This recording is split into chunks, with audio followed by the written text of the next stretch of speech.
So I came across this article from the co-founder of Skims that said that prioritizing work-life balance is not a recipe for success, but instead it's a red flag. A couple highlights from the article says that, according to the co-founder Emma Grady, that work-life balance is a personal responsibility and not the responsibility of the employer.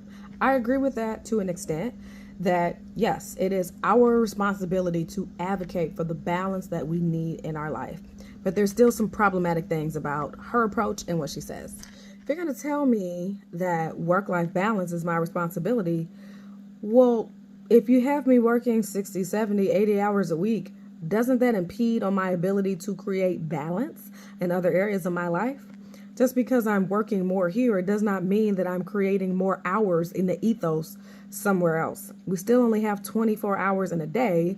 And how can I create balance when the time that I'm spending here perpetually is unbalanced? Also, there is a such thing as available capacity. Yes, it's an equation that you can calculate that measures all of the time you spend in a day doing all of your activities. If you want me to be pounding the pavement every single day that I work here, then that is going to make me have to move mountains, which takes more energy and more capacity to even create balance. At some point, I need to get off work. Why is the focus so much on working more and more and more and more, as opposed to me being efficient with the hours that I'm here and doing things better, stronger, faster? I think our conversation about work-life balance should also be about work-life efficiency.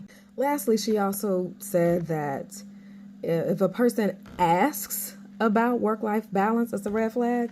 I don't think so at all. I think a person that comes in the door asking about work-life balance is a person that has boundaries and they already have a framework for how things are supposed to fit in their life. So I think that's a person, number one, that is proactive, but it also could mean this is a person that's really good at their job. So maybe they don't need 60 hours to do X, Y, and Z, but they're efficient enough to do what needs to be done in the allotted time or less.